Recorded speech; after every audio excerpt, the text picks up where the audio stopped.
And if you look at some of the ancient Chinese, they're sucking back their semen. My semen never needs to be sucked back. It's always coming up to my heart and my mind. The testosterone levels of a man today at 25 years old are 20% lower than 20 years ago. We talk about sex mastery. You have to have high testosterone for it, period. You have to have a lot of masculine energy for it. When a man has a lot of testosterone, then he can increase his estrogen. Now, estrogen is the emotions and the feelings and the love and the joy. There's more and more awareness of the untruth that men and women are the same, when actually men and women are very, very, very different. OG Mastery, the original gangsta, God and Goddess, all coming into mastery. We're coming into you. This is where we talk business, sex, relationships, money, health, entrepreneurship, and self-awareness. Now your host, Robyn Linn. My guest has spent over 3 decades exploring the intricate dynamics between men and women, helping us unravel the bewildering, so it seems, dance between the sexes, igniting a cultural conversation around what truly drives men and women apart and what brings us together. As the author of the bestseller, Men Are From Mars, Women Are From Venus, and revered relationship counselor, he dares to reveal the often uncomfortable truths about communication, intimacy, and desire that many of us often overlook or mistaken. In today's OG Mastery episode, we'll explore beyond lovers with the art of partnership and how to reclaim our masculine and feminine dynamics for those in a relationship or looking to call one in. We'll discuss with John ways that you can redefine how we connect with our partners and our lovers and turn our triggers into intimacy and alchemize them into gold. So let's dive into this provocative insight that could change your relationship forever. I'm Robyn Linn, and welcome John Gray to OG Mastery. Thank you so much. I'm happy to be with you. John and I met first in 2007. I was introduced to John's work in the film, The Secret. I was a writer for a publication, and I was intrigued by what you had said, John. I found that your insight around aligning with our thoughts and our desires to create something magical that we could only dream of was possible through our intentions and our ability to believe in magic, really. So you took me on a course of what I have now been studying for 17 years, which is alchemy. And my first question is, what has changed, if anything, since filming The Secret in your view of men, women, and relationships? Well, to a great extent, we've gotten as a culture further out of truth. There's more and more awareness of the untruth that men and women are the same, when actually men and women are very, very, very different. And it's paradoxical, because what I've seen happen since I wrote Men Are From Mars over 25 years ago, or is it 35 years? It says 90. It's 35 years ago. And been teaching this over 40 years. It used to be that men and women were different. They just didn't understand those differences in a positive way. And that's why Men Are From Mars was so good, because we lived, compared to now, in a very more conservative realm of traditional roles. And I think there's an evolution of going from role mate to soulmate, meaning so many more people are in touch with, as a man, more in touch with my feminine energy. For women, more in touch with their masculine energy. And so back in the 60s, when I was growing up and having a great sex life, everything was free. I remember the first time I had sex as a teenager, I couldn't sleep all night, had to talk to a friend. And why does a piece of paper saying marriage make it okay to have sex? This was the greatest thing in the world. But that was the transition, where suddenly it was okay for men to have sex and okay for women to have sex without marriage. That was a big deal. And that came about because of birth control, which suddenly meant sex had no consequences. See, when sex has a consequence where you can have a baby, then a woman requires a commitment that you're going to hang out here because I don't want to be raising children alone. So that was all very much reality. And it made men more masculine, paradoxically.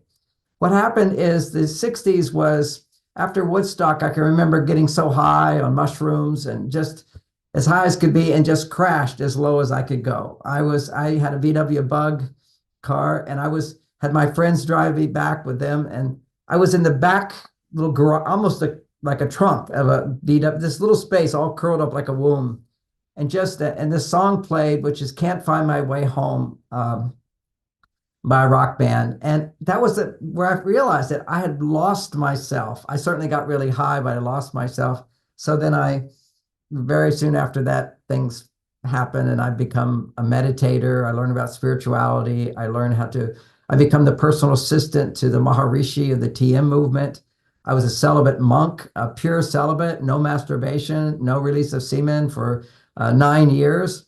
And I'll tell you, you can tell a real monk by you can smell them. If you actually retain your semen, you never release it, your underarm smell is the smell of semen because it saturates your body. In the Hindu tradition, that's called ojas. It gives you radiance. I'm 72 years old. People go, wow, you're just like you were when you were younger. Well, I'm not exactly. I'm not have as much hair, but I certainly have more radiance. Because even though I'm happily married for 34 years, my wife passed on, I have a new wife, my life is fantastic. And that radiance is still there because even in making love, I practice semen retention. And this is something that a lot of people are trying to do. A lot of people take courses on, read books on, don't always follow through. It really is, you have to learn to master it. And it took many, many years to do it. I've written books on it, but it's something men can learn and also for women to learn. It's a two-way street. It's like, I can't have my sexuality be mastered with just any woman. As a matter of fact, for me, the requirement is ultimate love and commitment. If there's always the new woman, the new fresh skin that will raise your testosterone really high for a man. But to be able to be married to somebody for years and have that comfort and also yet still have the passion, that's what a lot of people say to me what they really want. Is married couples will go, I want to restore that passion. Many people are polyamorous because they lose their passion in their marriage. It's not like, gee, I'm going to wake up and wish to have other partners, although that's sort of an immature thought that young people have. I get it. I had it. I was there. But being a spiritual person, having achieved different levels of enlightenment before I started having sex again, what I found is having sex with someone I didn't love and ejaculating, I would lose half of my spirituality. It would come back. I could bring it back. But literally, when you have practiced meditation as a celibate, your experience is so high, you feel like you're everywhere at once. There's this unbounded, unlimited consciousness. Certainly, you're not saying, oh, there's a temple there and there's a place here. But there's the feeling of unlimited freedom from meditation that you can have. But then to bring that into the physical world is what making love is about, and making money is about, is helping society is about. So yes, I was a monk. I could be happy all the time as long as I could escape up into another dimension. But to bring that energy into the world is what I'm known for, which is through marriage. And of course, when you're happily married, your earning potential is so much more. You'll see that most of the wealthiest men, they got wealthy being married. Okay, that was the thing. Then they have money and then they get divorced. That does happen because money can be very tempting to be arrogant and to feel that you're right. And men don't understand that you have to also balance you being right with your partner being right. You can't just argue with her and think you're the boss. There's all these powerful relationship skills that I've learned even when I became, #1 best-selling author in the world for a decade. That was a big, I think it was every week my wife said, oh, you're so arrogant. I said, okay, I'll try to be humble. I'll try to be humble. I think a woman's job is, as a man climbs the ladder of success higher and higher, she has to kick that ladder down, bring him back to reality. So anyway, those are some beginning thoughts. I wanted to introduce myself in that way. Thank you. I took some notes. I have been practicing semen retention as well with partners and have experienced different ways of reaching heightened states of my own enlightenment through the lovemaking process. And when I was with someone who didn't practice after someone who was very powerful at it, I found uh, my energy was also depleted. And one of the things that I started to do was to teach men how to shift. Because I actually studied with monks after I met you. I went and lived with monks for a while, on and off in California, actually. And they they helped me get in touch with my masculine, because when I grew up, my father was not a masculine man and my mother was not a feminine woman. And so that put me on a course of looking at energy dynamics and how we get married, or we used to get married in a bipolar state, where for my generation in my 40s, our parents had the bipolarity shift where our mothers were out working maybe two jobs. They were raising us. They were cooking a 7-course meal for our fathers. Our fathers were out all day making a middle salary, came back home, what's for dinner, honey? Oh, hi. And, acted like the fun one. So my father, as many of my friends' fathers, were the feminine one. We would see our fathers in a different role, where in reverse, we would see our mothers with high levels of testosterone throughout the day. And so that put me on a course of learning yoga and meditation and studying with monks, which I ended up becoming celibate through that process, and then meeting a man who was retaining, likely because we were attracted energetically. And so one of my questions, well, I have a twofold from what you said. One of my questions is, how can we share with men the ability as women? How can women ignite out of the partner who doesn't yet practice? Does it have to be his own reconciliation with, I'm going to do this? Or can she inspire it out of him in some way without being a tantrika? And or is that her role? And then how do we as women ignite passion in the relationship when potentially our man is locked into his role of, like you said, maybe he's become selfish, arrogant, focused on his work, making his money, thinking he needs to provide for us in every way. But in that sense, he's so locked in his masculine, he's lost sense of his body, his feminine energy. And here we are trying to wake him up, being passionate beings, being creative beings, being sexual beings. I have found that women are the ones that cheat more, because we're the ones that are losing the interest of our masculine partner, because he's not connecting with his feminine energy in a healthy way. Not like my father. My father was very sensual and sexual, and my mother was the one who was dismissive. No, I'm tired, go away. So I saw the reverse growing up. But I've experienced in relationships with my multi-million-dollar partnerships, where I have seen men personally for many years lose that passion, because they get so fixated on who they are and what they're doing. Not that they forget that I'm in the room, but they forget their own sense of connection with the divine. So I think that's a twofold question. I'm curious to see how you respond. There's a lot there, so I'll start with another insight from what you just said, which is your parents were in role reversal. And I alluded to this in my book, Men Are From Mars, and I had a follow-up book to that where I talked about role reversal. Now, 25 years later, I've got this book here, which is Beyond Mars and Venus. Are you familiar with this book? I have not read that one yet. This, this is all what we're talking about today. Because even when I wrote Men Are From Mars, there were still many women who were in the workforce. There was, just not as many as now. I mean, the numbers now are women make more than men in most cases if they're college educated. And they're at least being equal providers in the home, and some are actually making more than men. So this changes the dynamics. So we have to look historically. My generation, through all these generations, my dad made $7,000 a month and could own a house. Okay, that's how life was there. He bought a house. We were upper middle class, a nice neighborhood. He went to work every day. My mother's dream was to have 7 children. She had 7 children. She was a happy woman. And my dad was never had an issue with, I never saw them fight or argue. They didn't need to because she was just so happy. You know, when your wife is happy, no conflict will occur.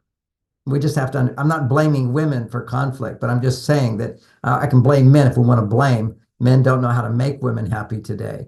But in my mother's generation, what did she need to be happy? She needed a man who had decent manners, worked hard, went away from work, and he was the policeman when he came home. You know, we've always been the police. We've always been the soldiers. We're the providers of protection. So she had these 7 kids, 6 boys. And she'd say, if you don't listen to me, I'm going to tell your father. And that would be it. Because if we got punished by dad, he'd pull out the belt, you get a little spanking. And so we would listen to her. So she had a good life, and they had a good life. And we were all lucky to grow up in a nice neighborhood. It was safe and so forth. And everybody had parents, and it was good. So now what we have is women in the workplace. So what happens when you have women in the workplace? Liberation for women, freedom for women, not confined to be just feminine. Men in the 60s, it was do what you like. That was another rock and roll song that really touched me about that era. There was, I think Cream did it, which was do what you like. Do maybe like 20 minutes of a beat going on, do what you like, do what you like. When you do what you like, you're not making testosterone. See, your generation of men today, even just 20 years ago, is huge. And before that, we didn't even know how much has changed. But the testosterone levels of a man today at 25 years old are 20% lower than 20 years ago. This is terrible. Testosterone is, when we talk about sex mastery, you have to have high testosterone for it, period. You have to have a lot of masculine energy for it. When a man has a lot of testosterone, then he can increase his estrogen. Now, estrogen is the emotions and the feelings and the love and the joy. So yeah, I was a young guy and kind of normal testosterone, but then suddenly I'm taking drugs, I'm getting high. That's all estrogen producing. It's do what you like, do what's enjoyable, not responsibility, not like having to wait to get married, have a job, make money, and then you can have sex. No, we had free sex. It was amazing. All the girls were like, yeah, we can do that. We can be like guys. Because they went to their male side. There's, liberations, support groups, education, which is all good. Okay, so what happened is women have gone way over to the male side. To a great extent, they've lost connection to different degrees with their female side. Now, how do we know that? We know that, for example, a study was done 20 years ago. They looked at women in the workplace, and they found that women in the workplace had stress hormones, cortisol, twice as high as men. Now, when you have a stress hormone being produced, you have a bias in your brain to only look at negativity. When you're in a place of bias of negativity, it's not enough time, not enough money, not enough love, not enough affection, not enough, not enough, not enough. And what are you having not enough of? Not enough estrogen. Not enough estrogen. Now, see, when you have an orgasm, for example, as a woman, for that moment, you're right prior to that is doubling your estrogen levels. Now, when a woman doubles her estrogen levels, it's 20 times higher than a man's. Just think about that, how significantly different we are. And for me to be present with my partner and be romantically attracted to her, I need to have 20 times more testosterone than her. 20 times more. These are huge, big differences in terms of hormone production. So just normally speaking, a man who walks around this world, who has some self-confidence, he feels good, he's motivated, he has a job, he's content in his life to a great extent, his testosterone levels will be 10 times higher than the average woman. And testosterone gets produced through work. When you work selflessly to make money. So this is kind of a paradoxical kind of statement. I work selflessly, but for money, so that I can then give to my family and my wife and for myself. Okay, so, but the selflessness part of it is I'm happy to do that which is dirty, difficult, dangerous, hard, and exhausting. I love to exhaust myself and have a nice rest afterwards and make money. If I don't make money, it's not a win. See, so it's a selflessness for a noble cause. The noble cause for men in this world today is money, because you can't have a family, you can't have love without money. You can't take care of others. You can't be generous to others if you don't have money. So the selflessness of men is what creates testosterone, but it has to have mission and purpose, which is there's some reward to it. And, even when I say that, there's such a kind of a consciousness in our society that, oh, you shouldn't give to get. Yes, men have to give to get. If my wife had one complaint about me, although she thinks both of them, I'm the most wonderful person in the world, they'll say, if John has a problem, he's too generous. Okay. Which is, I'm so generous with her. I'm so generous with my kids. I'm so generous with people. And, my wife goes, if you just give it away, we have nothing. I said, oh, I'm not giving it all away, but that would be my generosity of time and so forth, because that's pure masculinity. I'm here to serve. I'm giving selflessly, but at the same time, I'm doing it to get something too. I'm doing this interview. I want to help people. And bottom line, if people are helped, I will also get more book sales, for example, more recognition and more affirmation. Everything we do, we deserve and need reassurance that we are good enough.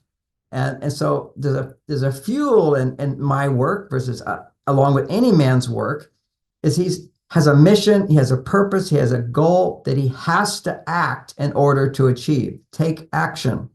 Now this is the concept of how women will misunderstand men. It'd be a fun story to break all that focus. So my wife, Bonnie, she picked out a little dog and she didn't even show it to me. She felt a little guilty about that. So she didn't even ask me to bring the dog to the vet. She says, oh, this is our new dog. I said, that's okay. And then she basically took the dog to the vet. You have to take him 3 times to the veterinarian in order to get the shots and get a license to have a dog in my town. So she brought the dog once, came home. That was the worst experience ever. Why is it so far apart? This dog barked the whole time. She's so possessive of me, and we had to wait for 45 minutes. I can't believe, why don't they have more veterinarians here? This is terrible. Okay, so, and she, of course, could do that 4 times longer than I could even remember. All right, so she had a whole story. I went, oh, okay, I'm happy I didn't have to do it, right? So then she does it again the second time. The third time, she says, John, do you want to take the dog to the vet this time? Because after all, we're a give and take relationship. And she says, do you want to take the dog to the vet this time? I said, no. And she says, what? You won't take the dog to the vet? I didn't say I won't take the dog to the vet. You asked me, do I want to take the dog to the vet? Why would I want to take the dog to the vet when you've explained to me what a terrible experience it is? But if you want me to take the dog to the vet and it will make you happy, then I will be happy to take the dog to the vet. No problem. And she had such a hard time understanding that. No. You said you didn't want to do it. You said you didn't want to do it. I said, I don't want to do it. But if it makes you happy, I want to do it. It's the same concept.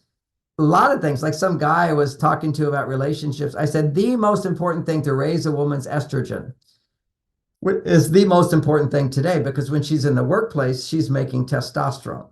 It's relationship, intimate relationship, friendship relationship, mutually supportive relationships, all these kind of relationships that stimulate estrogen. First, she has to feel safe for estrogen to go up. The workplace is not a safe place. Every time you make a decision, if you're a leader, it's not safe. You'll produce a stress hormone and your estrogen goes down. There's ways to solve all these problems. I have them all. But first, let me talk about the problem. So she's over there making testosterone. We now know that when women have low estrogen, their stress level goes high. They can't make orgasms. And so many women are not even orgasmic. They may in the beginning, like in the first honeymoon stage, they'll have orgasms because they have high dopamine. Newness stimulates dopamine. And for men, they could have low testosterone, but the newness of a relationship or a new woman, whatever, will stimulate high levels of testosterone, libido, and also confidence and willing to take risks, all those things. So that's dopamine produces testosterone. When a woman feels safe, there's a condition with women. If they feel safe and they're in a situation of high dopamine, then their estrogen levels will go up. That's a little paradoxical, but in a sense, the more dangerous the situation you're in, you're going to have sex with a new guy, put that into there. You're going to get naked again, whatever. So the more dangerous a situation is, if somebody's there to protect you, then you begin to feel safe. If a situation isn't dangerous at all, you don't really feel safe. The feeling of safety comes up when there's a potential danger and somebody's protecting you. So like for me as a man, and if I explain this stuff to men, then it makes sense to them. One of my foreplay techniques is driving the car, which is an unsafe situation, driving in a way that makes her feel safe. And also her being able to communicate freely, that she can say to me, slow down, you're going too fast. With no resistance on my part, I'll turn over and say, oh, honey, happy to slow down. Put my hand on her thigh, and she says, and I'm happy to do it for you. And she says, I know, thank you. Now, the truth is, I'm not so perfect that she can just say, slow down without my feeling annoyed or you're going too fast. Men don't like being told what to do, particularly what they're doing is fine with them. But I respect her. So we figured out all she has to do is hold the handle in the car. Just hold the handle. I immediately hear the message, I'm going too fast, and I'll slow down. And I put my hand on her thigh. I say, honey, I did that for you. I did this for 30 years. It's always foreplay. Now, this is the opposite of this guy he was saying, well, how can I raise my wife's estrogen? Because his wife doesn't enjoy sex. She's not having orgasms. There's no passion in the relationship. What can I do? Well, I can't give you a fix for everything in a few minutes before having lunch. But the most important thing is, do you listen to your wife when she talks? And does she feel safe to open up and share anything inside of her with you? Does she have that ability to communicate with you, and you have the ability to hear with interest and empathy and understanding? This is the most powerful skill. And then he says to me, well, what if I don't want to listen to her? I said, then you're not going to get orgasms. It's as simple as that. Almost all women in marriage will stop having orgasms if their husband doesn't know how to listen. Now, why would that be? Because historically, my dad didn't listen to anything. My mother wasn't talking about her feelings in her day and whatever. Very little conversation. She was just serving all her 7 children dinner and doing the whole thing like that. And there was none of that going on. Why did my mother not need it? And why do women today need it? Because her lifestyle produced huge amounts of estrogen. We can go all the way back to the lifestyle of the more conventional, traditional lifestyle, men providers. We're going to go back to protectors, which is when I was living with the Ashwar Indians and the Amazon. And this is completely free of any Western influence. So it's not like white people conditioning women to think one way. And no, this is their culture, thousands of years old, no communication with the West, have to take a private prop plane, land on a dirt field, get in a canoe, go for 3 hours, walk through the jungle for 5 hours, 2 different translators to go live with these people, right? And at night, there's a lot I learned there, but at night, just wander around and you'll be hearing all the multi-orgasmic women every night, multi-orgasmic women. And you think, and then you see them the next day and they're wearing kind of just native clothes. There's no romance going on. There's no communication going on. What's going on here? What's going on is a division of labor that's gender specific. Women do the things they like to do and love to do. Men do the things that nobody wants to do. Dirty jobs, dangerous jobs, difficult jobs, risk your life. And men say, yep, I'll do that. Because see, men are designed biologically for danger. If I have no danger in my life, I will be depressed. Men need something to challenge them, because when there's challenge, and he has his tools. Okay, I've got my arrows, I've got my knives, I've got my car, I've got my degree, I've got my expertise, whatever it is.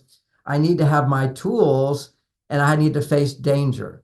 And when I do that, meaning situations which could be positive or negative. I could lose my career. I could not make money, or I can make money, depending on the sale. Does it happen? Does it not? If we look at it from this point of view, danger is in the workplace all the time. Every time you actually make a decision, it's going to be, yes, succeed or fail, succeed or fail. Making decisions like that, what it does, if you have confidence, remember, this is all if you have confidence. I know what I'm doing. I have life experience. I had a father, showed me how to do it. I've seen a man do it over and over. See, this is very important. This is what's missing today, big time. One of the things that's missing is in America, in the Western world, I'll just look at America's statistics. 60% of boys and girls grow up without a father. I mean, no father at home at all. How does a boy even know how to behave? You have to have a picture, you have to have experience of a mentor, of somebody who can navigate through life with confidence, which means that when things are dangerous, you're cool, calm, and collected. You don't run away unless that's the most practical thing to do, but you solve the problem. Because whenever you're solving a problem, you make the hormone testosterone. Whenever you talk about a problem, you make the hormone estrogen. So let's go back to this native tribe, because you kind of go, why is it that women pay 90% of the people who talk to therapists, okay, they come to therapists, are women, because it's talk therapy. Because see, psychology started out with Freud, at least Western psychology, where you didn't do what therapists do today. Freud, you went into a dark room, you laid on a couch, looked in the opposite direction. Freud sat behind you and took notes on what you had to say and didn't ask you what you feel. He'd say, what do you think? What do you think? And if you ask Freud, what does he think? He'd say, well, what do you think I think? It was all about analysis. So that's analysis. Analysis produces testosterone. When I have men, if you're stressed, don't talk about your feelings. Analyze what you're feeling. It's always about analysis for men, and then you're going to raise testosterone. Now, if you're feeling positive emotions, then that means you can only have positive emotions if you're a man, if you're not in a stress state. As soon as you go into a stress state, you will have negative emotions. Well, what is consistent with every man with a biology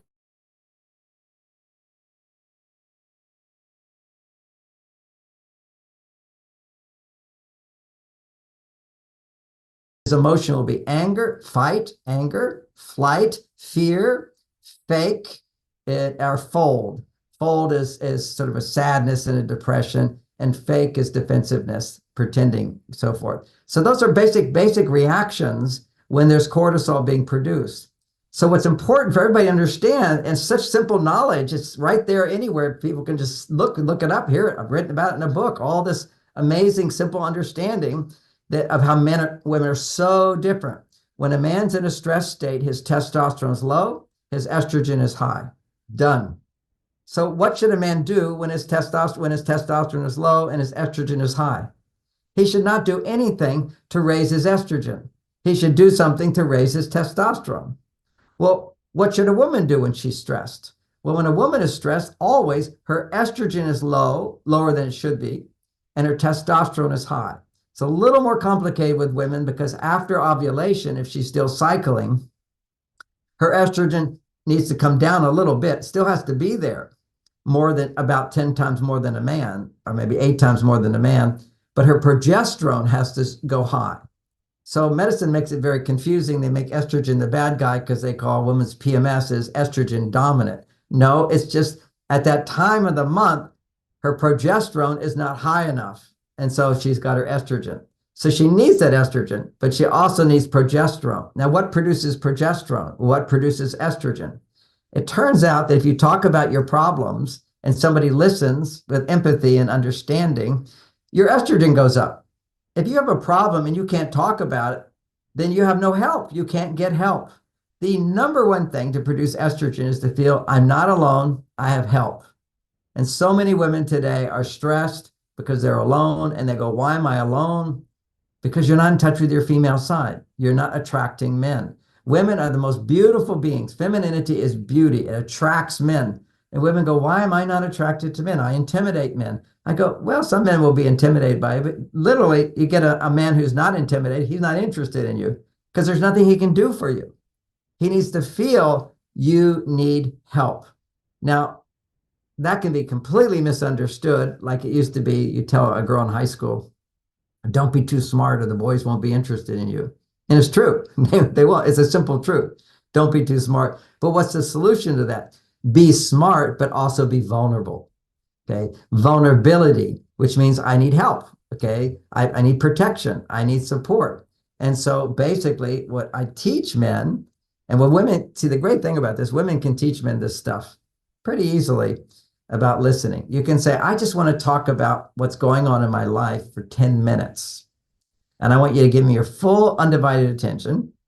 you don't have to say anything, but just talking about with you and having you not say anything, I will feel heard, and that will make me feel really good. So you're training a man how important it is to women, and we'll never fully get it, okay? Because our biology does, it's just the biology, which is when you're talking about your feelings, estrogen goes up. For a man, if he talks about his feelings, estrogen goes up. If a man is stressed, he should not talk about his feelings to a woman. He can talk about his feelings to another man who understands his feelings, but not to a woman. Because when you talk to your wife, and it could be a woman therapist, no problem. Even then, a little careful with your wife. If you talk about your feelings, first of all, if you're talking about your positive feelings, that's great.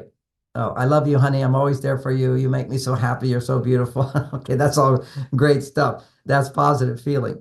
But when there's feelings like frustration and there's anger and there's defensiveness and all that, if a man keeps talking, what's going to happen? His estrogen goes higher and higher and higher. And when his estrogen goes higher, his stress goes higher. Anytime a man has negative emotions, do not get in an argument with your wife. And what women will do, because they've been indoctrinated by our whole culture that everybody needs to talk about feelings when we're upset, because women do need to talk about feelings when they're upset. So let's go back to the Amazon again. And I'm sitting there wandering around at night on a full moon and some light looking around. And look, I hear some noise in the jungle, and I didn't see a tiger, but I imagine, what if I saw two eyes shining by the light in the jungle? I'd be scared to death, right? It would be a tiger because there are tigers there. So, so, so if I'm a woman, what am I going to do when I see those eyes in there? I'm going to run and tell my husband, and he's going to tell all the other men. If you keep that a secret, you're going to be stressed out of your mind. What? I know there's a tiger out there, and I'm not going to tell anybody. You are the warning system. Loud. Look, there's a tiger. There's a tiger. You got to tell your man there's a tiger. And what he'll do is he'll gather other men, and they'll be really, really quiet and surround and attack. Okay. We process stress without talking. It's very important. You're a soldier in the army. You learn to have hand signals, the whole thing. When I was a young guy doing hunting deer and all that, we had hand signals. We had to learn to be silent. You go fishing. You don't talk when you go fishing because the fish go away. Silence, practice. I'm a master meditator. Okay. It's all about stop thinking. It's all about focus on one thing, and you forget all your problems. So this is a very masculine nature. We have the genes for it. Women don't. Okay. You can find some genes for that, but it's much more difficult for women. What do men say to women all the time that's a mistake when she's upset and talking? Men say, don't worry about it. Forget it. Let's do it tomorrow. See, we can do that if given the support to do that. Now, psychology is teaching all men the opposite, teaching all women the opposite, that you should get him to talk about his feelings. You need to talk about your feelings. I see that you're feeling anxious or depressed. Let's talk about it. And then he wonders why, when I talk about it, I don't feel better. It's just basically, it's a hormonal thing. When you talk about problems, your estrogen levels will go high, particularly if you're talking to a woman. Now, the flip side of that is if on her side, women will start to feel very quickly when you share these vulnerable feelings to her about, oh, I'm scared about this, right? Don't know if I can do this, and I feel bad about that, and I'm feeling depressed about this. Men do this now. Completely turns women off who are married. There's a lot of single women who say, oh, yes, I love a man who's in touch with his emotions and his feelings. That's so great. Talk to a woman who's been married 30 years who has a man in touch with his emotions and feelings. He's already depressed. He already feels like his mother. There's no sex drive in her. We have to realize these different hormones regulate our moods. If you want to be turned on to a man, he needs to be confident. He needs to be handling things. He needs to be, can-do guy, not worrying guy, not afraid guy, not sad guy, not anger guy. And so this is like, oh, we all have to express how we feel. I'm just expressing how I feel. I'm mad. I'm going to tell you how angry I am. No, men, suck it up. Be a man. See, this stuff that's 1,000 years old, it's really important. You said something that I'm curious about, and I'm thinking about my girlfriend who's my age, who just recently got divorced. And she tried to help the marriage come back. And I, third party, was aware that it wasn't going to be solvable from her place. He ended up talking with me later about what happened, and I understood because I was on the observer side of it and seeing how, like you were saying, they were reacting or connecting with each other or not connecting with each other. And my question is, when we're in a situation, whether we're in a lovership trying to take the relationship deeper or a marriage, uh, when you're the woman, because you mentioned the male side, which is so helpful, but you said something that I'm super interested on the feminine side, where she's now seeing his lack of maybe testosterone. She's now, maybe from my perspective, she's creating chaos to say danger, danger, danger in the room to make Yes. him wake up, right? So instead of her and me, instead of us as women being the crazy one in the room, which we can be, to elicit him to wake up to his own testosterone, what can we do when, okay, we're not going to say, sweetie, I'm noticing that your testosterone's low. So, No, you never hey, say that. Never right. criticize him, man. So Never say he's always. how do we wake him up to that without being the crazy one or without being the therapist? Well, what you do is, I think with you and some friends, I won't say every woman, but a lot of women have a crazy inside. Okay, drama. Okay. See, if I want my wife to be dramatic, the sex is fantastic because she's in touch with her emotions. I can be easily, effortlessly sex master. I never need to ejaculate, go on for hours and hours. I won't do it every day that way because we don't have time for that. But at least once a week, we'll do hours and hours, 5 times a night. It's that my libido is so much greater than it was when I was a young man because I mastered sex retention, semen retention. So, and it's really, I call it enlightened sexuality. Enlightened sexuality is where you're no longer having sex, particularly for the man. You're actually for both. You're using the pleasure of sexuality for one reason, not because I want to increase pleasure in my life. I'm increasing the pleasure because as a man, I will feel more. See, if I'm eating ice cream, I will feel more too, but it's not a healthy thing for me to do. But with sex stimulation of the body, we're designed to have certain ways of getting stimulated that feel really good. So when this feels really good, then I feel more. And what do I want to do when I feel more? I want to feel and express the love in my heart. I want to communicate, not just do the sex part. I listened to, another woman was disgusted with his boyfriend because he's watching porn and wanting to do all these other things because he wants something new and novel because he's bored with the sex they're having now. Let's do something new and different. Let's do something taboo. Let's do something we don't want to tell anybody about. Anytime you do taboo, something new and different, something change the normal attraction of male female, it's just because there is no attraction. There's no attraction because there's no polarity. So in the beginning of sex, the first time I had sex with my wife, I mean, she became my wife later, 10 hours of sex. Okay. We're just rolling around all night and doing it again because I had semen retention. If before I learned how to have semen retention, one climax, I'm done. Okay. Maybe if it's the first time, it could be twice, but that's about it. When you have semen retention, it never ends. You're always ready to go. Her body becomes the limit to how far you can go. And her limit is reached or not reached right away because his energy has sexual potency. When you maintain your sexual energy as a man, your potency is there to feel love. You have the ability to feel pleasure, to feel love. And when he can feel that love, that raises her estrogen more. As her estrogen goes up, he's now feeling, I'm doing this for her, and he is by feeling more love and expressing that love. Then her estrogen goes higher, and then his testosterone goes higher. Anytime a man can raise a woman's estrogen, his testosterone will go up. When a man can't raise a woman's estrogen, his testosterone will go down. So we are reciprocal in this way.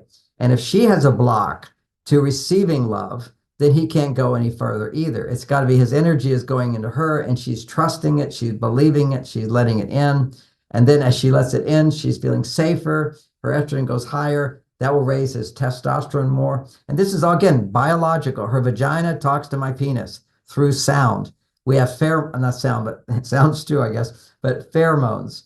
The pheromones women put out when their estrogen goes up goes right into my nose. There's two little slits up here, and their only job is to detect a woman's pheromones. Did I produce that? And then your testosterone goes up. I've got a job to do. A woman, basically, it's our animal nature. A female ovulating, the dogs will all run around the neighborhood. They can smell a dog in heat, okay? And they get horny.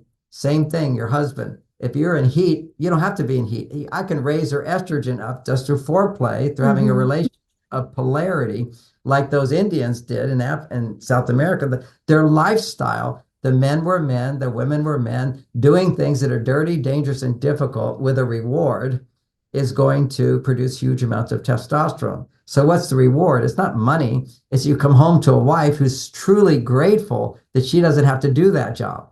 Now we've got women are not truly grateful that a man's doing that job. They're feeling like, I want to do that job. And now they've gone out and done that job. But then they wonder, why am I overwhelmed? Why am I stressed? Why am I single? Why am I not getting married? Why I have no passion in my marriage? And they don't know what the answer is. The answer is you're not on your female side. Now, does that mean I have to give up the job and give up all that? Not necessarily. You just have to have a relationship when you leave the work, a relationship where your brain goes, now I get to receive the loving support of my partner, and what that looks like, to have a very clear vision of that, or the experience that when you're at home with your partner, estrogen goes up. Now, here's another study. Those women who had twice as high, thousands, hundreds of thousands of women were tested on this study. In the workplace, their stress levels were twice as high as men's. When they came home, whether they married or single, their stress levels doubled. And somebody wrote a book about that called The Second Shift, which is, women are working all day in this non-estrogen environment. Then they come home to what used to be an estrogen environment, but now it's a testosterone environment as well, because there's so much to do and there's not enough time, there's not enough help, there's not enough support. So what can men do? Men can help women more in the home. That's certainly a part of the solution. I'd say about 10%.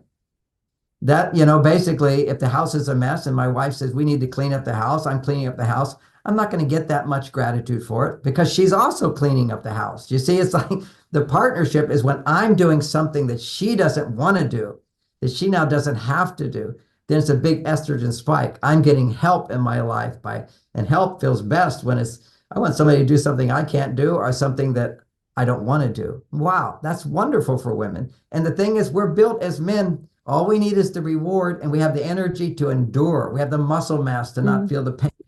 It's amazing how we're designed differently. But when men's testosterone levels go down, then they can't do that. Then they whine and complain. They're depressed. They take on all the worst characteristics of women. I think we're taking the responsibility, as I hear you express all of that. Myself and all of my girlfriends, we are the ones that feel responsible to shift him back to a state of his testosterone.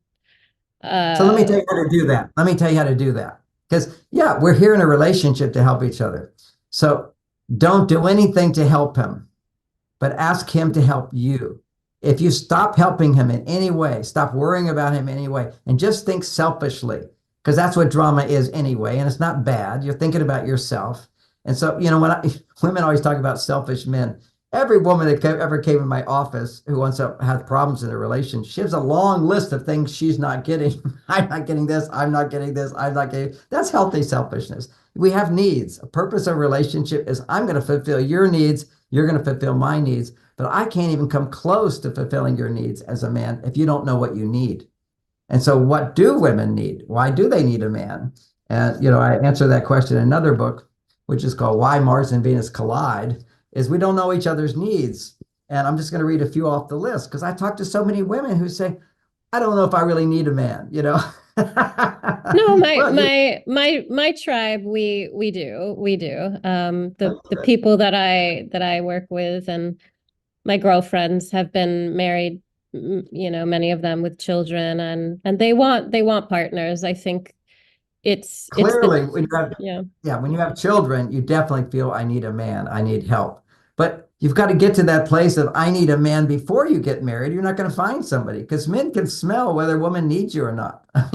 We don't get turned on to you unless you're being overtly sexual, and then we have sex right away, and then we don't call back. A man needs to earn his way in, and it's just otherwise, it's just sex. Sex is such an animalistic, demoralizing thing if it's not for the purpose of feeling more to express love. And I know our time goes so fast in these things, and I want to give one of my hacks for women that immediately come back to estrogen in their relationship. And this is you're in a relationship, and I did mention the importance of men learning how to listen. So how do you teach a man to listen? You just simply say, I just need 10 minutes of your time, and I'm going to feel really good, but I'm going to start out not feeling good. You'll see it's like magic because men don't understand this. And I'm going to go in a circle. I'm going to start out expressing I'm frustrated and I feel disappointed about something, and I'm worried about something, and I feel embarrassed about something, or I'm angry about something, or I'm concerned about something. These are just basic emotions. The language of emotions, like you said, the drama wakes him up, okay? But you don't want to have to dramatize things. You already just be able to feel emotion. When a woman's in her emotional state, if she can share an emotion, a man comes to, his energy goes there. It's kind of like a fireman. When there's a fire, I'll go put out the fire. So he's a fireman. So all I need you to do, fireman, is say nothing. Just listen to me, because I'm going to start out feeling negative and come back to positive, and thank you. So he goes, all right, let's see if this works. Then what you do is you share negative emotions in response to things that have happened in your day or things that are happening in the world that are not your partner's fault. Now, I shared this with one of my friends. She's a woman who wrote a best-selling book even on relationships. And I said, well, if I can't talk about our relationship with my emotions, there's nothing to talk about. This is the drama of women. So Right. if you want a friend to listen, anything that implies the way he hears it is that he's being criticized, his testosterone will go down. His capacity to empathize with you will decrease. If you talk about other things, and I know this because my profession is I listen to women all day long talk about their problems with other people, or their husbands, or their lives, or their lack of this or lack of that. And I have so much compassion. But if they were to complain about me that way, I'd say find another therapist. I would just get defensive. You're wrong. That's not true. Why would you say that? It's not a big deal. I'm the same defenses that a man has. This is who we're designed to do. We're warriors. And everything we do, we think is right. We don't wake up and go, how many wrong things can I do? Or how can I ruin my wife's life today? This is not even in our awareness. And yet it sounds like you're saying, I'm ruining your life. I'm hurting you. I'm terrible. Find other people to hurt you, and then I'll be compassionate for you. Or you Yeah, can even say, women tend to attack, you're right, when they're angry instead of I always talk about how we're presenting what we need with our partner. But it is tricky because when you talk about being with a man who needs challenge and danger, and if they're not eliciting that on their own, we in relationship will be the danger. We'll again, start a fire in the kitchen. Yeah, a literal one. and the fire is real. I tell women, if you want a man's full attention, it looks like this. Here's two examples. First of all, not talking about him, talking about other things. Oh, my wife comes home. She's, oh, honey, I'm so glad to see you. I just want to tell you about my day. I want to take a few minutes. I said, okay, what is it? Remember, don't say anything, because men will just want to solve problems because you're going to talk about problems. So don't say anything, and keep it to 10 minutes. Otherwise, it can be very frustrating. And it's good to discipline yourself. I can go into my feelings and come to my positive feelings in 10 minutes. What a great skill to learn. So anyway, so she basically can tell the story two different ways. I was late to my office today because there was so much traffic on the bridge. I can't believe, why people have to go so slow. They could have gone faster. And then there was this accident. Everybody has to slow down to look at the accident. And then I finally got there and I was late, and, everybody was like disappointed with me and blah, blah, blah. And now I'm concerned my talk. I was late, so they're not going to appreciate my talk I gave. And I just wish I'd been there on time. Something like that. That's a story. Okay, now I'm going to tell you how to do it in a way a man will listen. Oh, I got on the freeway today. There was so much traffic. It was so frustrating. I couldn't believe it. I was frustrated. Everybody's slowing down to look at the accident. And when I realized I'm going to be late, I was so disappointed. I so much wanted to be there on time and prepare myself and get ready. Bummer. And then when I gave my talk, because people were already, it was too late, I'm concerned that they didn't get the message, or this was going to go wrong, or they're going to think less of me. And I was hoping to get that promotion. And now I'm being seen as somebody who can't even get there on time. I want to be more responsible. I'm concerned. I'm disappointed. I'm frustrated.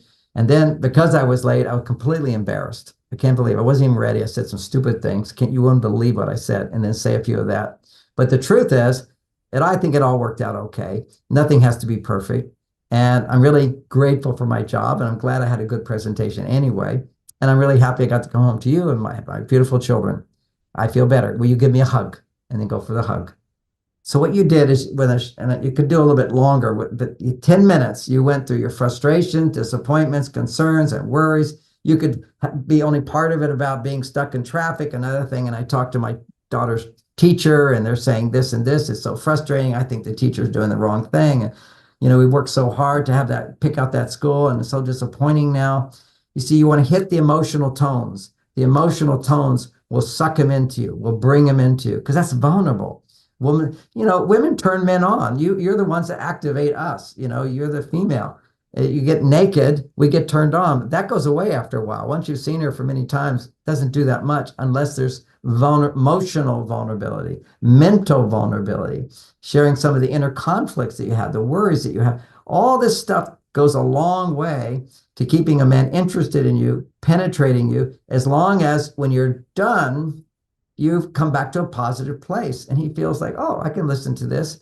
After a few years of that, you could even talk about him that way and he'd be fine. But men have to learn, if women can talk without interruption, without judgment from your side, without defensiveness from his side, that's what I meant, his side, they will always go from negative to coming back to realizing greater insight, greater understanding. And particularly women are more on their male side. That means that already they have a certain soul evolution where they can shift from male side to female side. They just have to learn how to. And in that moment of coming back to the female side by sharing negative emotions will raise your estrogen. But it can be addictive if you're sharing negative emotions about your partner. Because when you share negative emotions about your partner, your intention is to change them. I smell a change in the wind. I will resist that. Men will resist that. Don't control me. I don't try to control you. And if he does, he's wrong as well. An intimate relationship is not controlling each other, but it is communicating. So what I've explained here is how to share feelings and have him listen, but you're also concerned about how do you get him to change his behavior? You see, he keeps doing things that you don't want him to do. Then you ask for what you do want. Don't say what you don't want. Just say, honey, would you try to remember this? I'd really appreciate it. And then you come back and say, I've noticed sometimes you've done that, and it's not a big deal. This is the magic phrase. It's the opposite. You see, if you're a monkey and somebody steps on your foot, you go, ow. And they step on it again, you go, ow, ow, louder and louder and louder. Why does the monkey do that? Because they don't have the communication skills that we as humans potentially have. Behind every complaint, behind every drama is a simple request that needs to be heard. If you tone down the emotional charge on the request, now to be heard, you have emotional charges, great. He'll hear you as long as it's not about him. But when it's about him, turn down the emotional charge completely and just say, honey, the other day you did this, a little frustrating for me. What I'd like is you to do this. And this is like in business. You're all business women making money and so forth. So what do you do if you go to your boss with a problem? You always have a solution for it right away. You don't just go, I've got this big problem and what should I do? You've got to be ready with a solution. You're grown up here. So if you have a problem with your partner, you don't need to express all your emotions about it. Minimize it. The more you minimize with this man who is already motivated to make you happy. It's like an insult on some level to try to motivate him with all this negative emotion. Like, oh, I've done this for you, and I've done this for you, and I've done this for you, and can't you at least do this for me? How does that make me feel? Like a complete loser. Anytime I feel like a loser, I'm not being valued and appreciated, my testosterone will go down. And that's another thing. Women are always complaining, my partner doesn't appreciate me, doesn't appreciate me. How can I appreciate you if you don't appreciate me, when the number one thing that raises my testosterone is when people appreciate me? So when women are on their male side, they're complaining about, I'm not getting enough appreciation. Come back to your female side. Forget about that. Come back to your female side. I'm not getting the respect I deserve.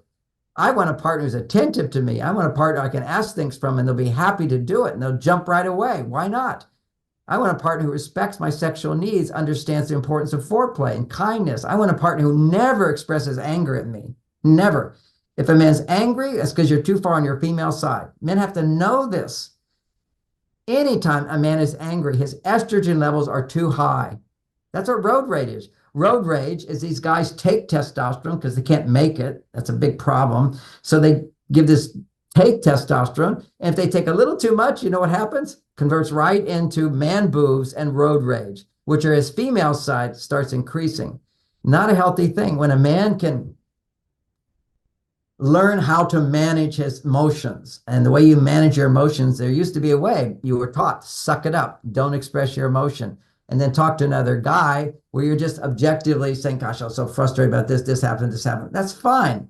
And there's more enlightened versions of that as well. But the most important thing is stop talking to your girlfriend or your wife about your negative emotions, because the more you talk that way, the higher your estrogen is going to go, and you become addicted to it. And so do women. When they talk about problems, but they don't, if they talk about problems with the intent to change the man, that's called complaining. That becomes addictive. Complaining produces dopamine.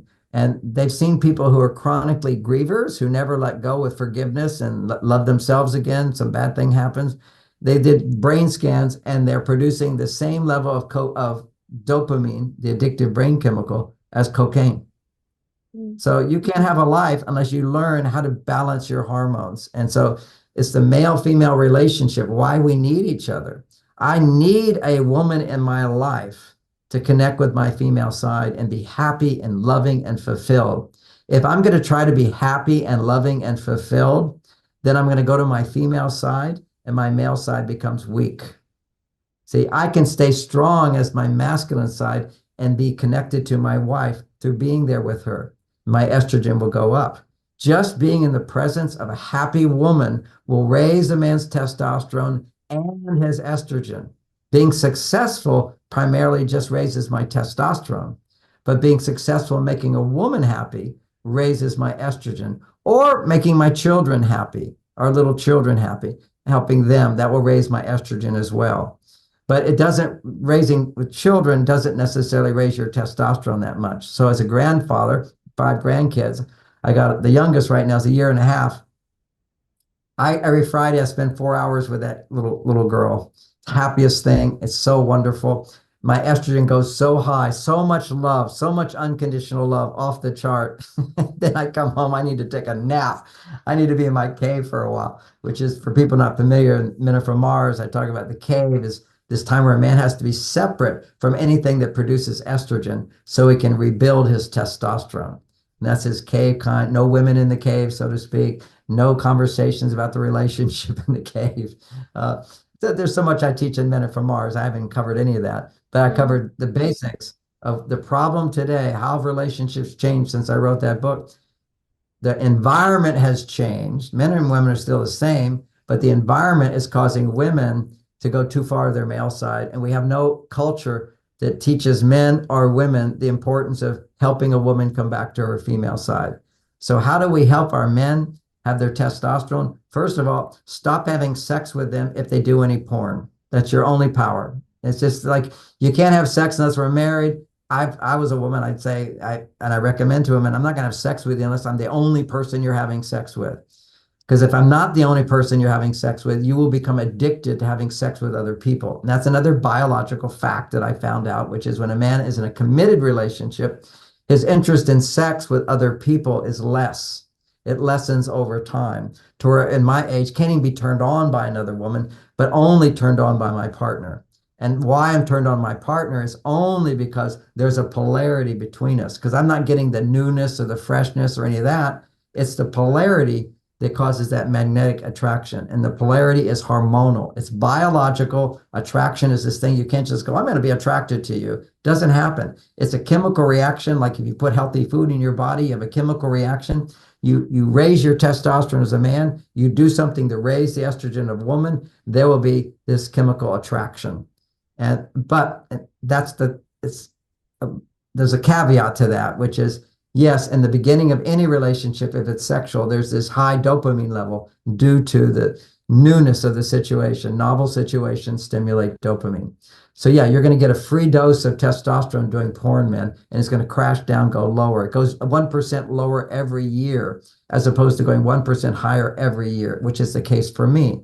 And it's also because I practice sex mastery, which is enlightened sexuality, which is a whole nother topic. I know you study with, so many people. Yeah.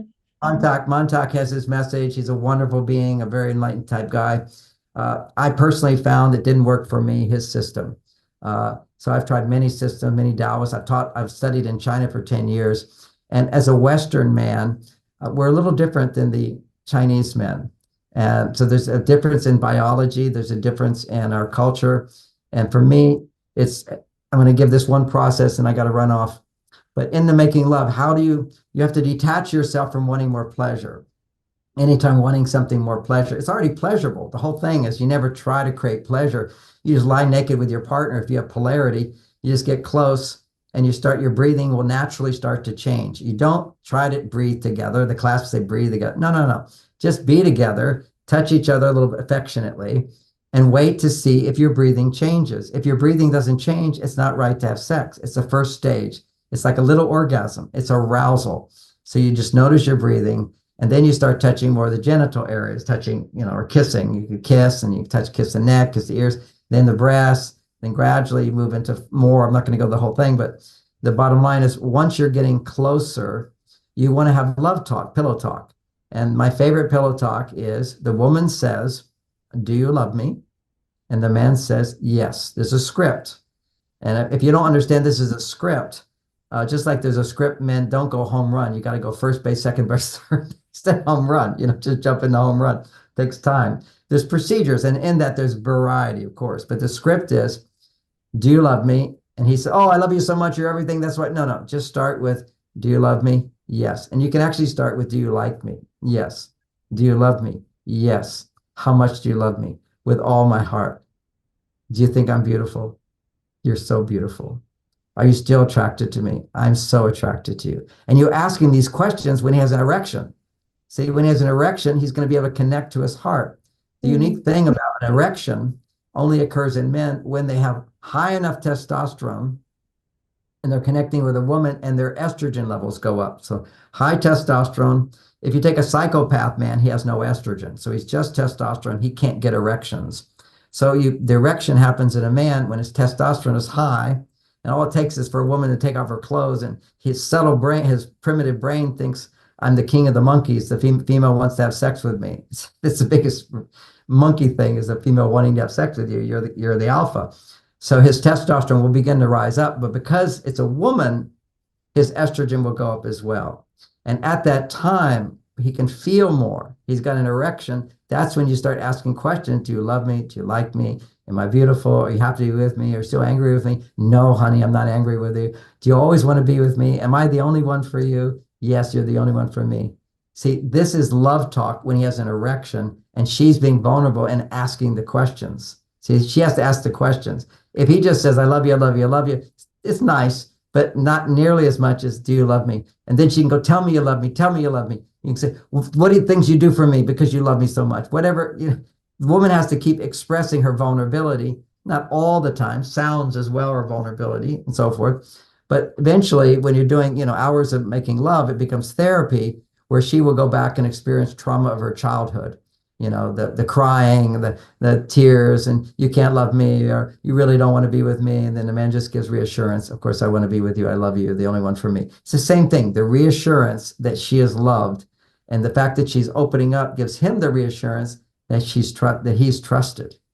So these are some powerful tools to change The whole focus of everybody is what holes can you find, what machines can you find, what crazy things can you do to stimulate passion.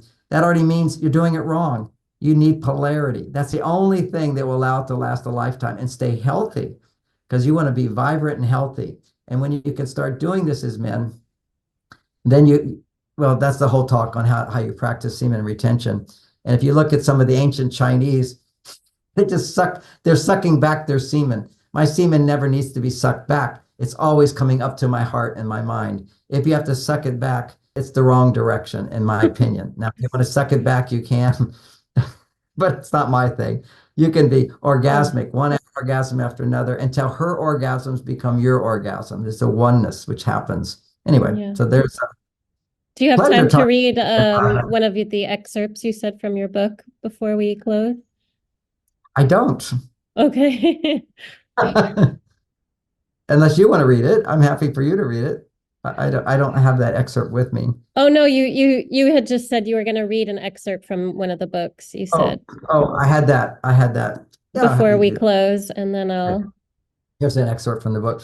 Why often women don't know why they need a man. And so here's an answer. I need a man for romantic companionship. Ironically, some women think they don't really need that. They're sort of over that. And they're only over it because they're not making enough estrogen to even enjoy sex. Mm. So she needs a man to be faithful, commitment. That man is there for her. If she believes men can't be that, then she's given up on men as well. You have the power to make a man faithful. And once you learn how to bring out the masculine in a man, she needs a man for simple companionship. Absolutely. So you're not coming home alone. Then you're coming home to a house and not a home. And same thing for a man. You come home to a house, it's nothing compared to a house with a woman in it. She needs a man for financial backup. Even if she can make all the money in the world, it doesn't matter. It can disappear in an instant. You're left homeless and penniless. So you need to have that backup. And a man is there. He's got his ability to support you. Maybe you can't do the same lifestyle. She needs a man because she feels safer. Two people are always twice as good as one. I mean, something happens, go call the police, honey. I'm going to take care of these guys. You have to have two. It takes two to make a baby. If you want to have a happy life and you're getting older, family is what gives you nourishment as you get older. Listen to the people who are older. They all say it. They all say it. Is that you're older and you're empty? You can have your friends, and that's an okay life. I'm good with that. People have their own choices they make.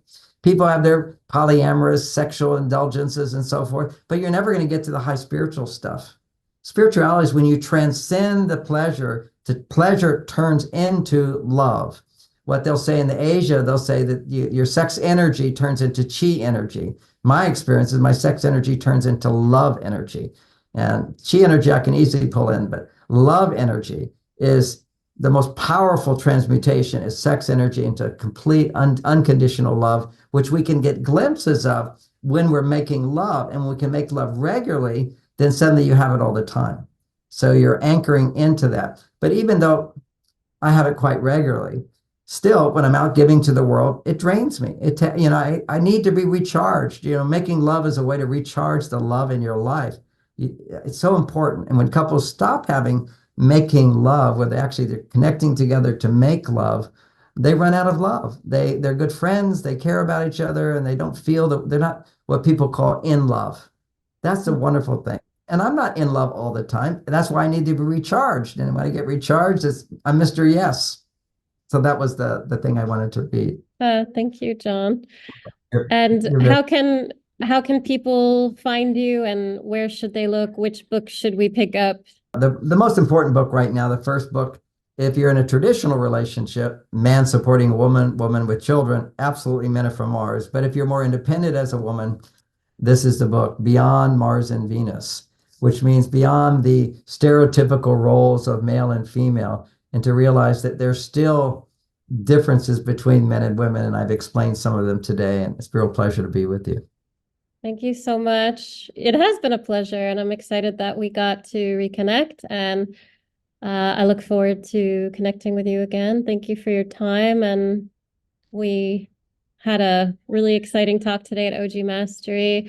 Robyn, Linn here with John Gray, and I will provide John's website, Instagram, and links for you all to check out. Thank you so much. See you soon, John. You're very welcome, Robyn. Thank you.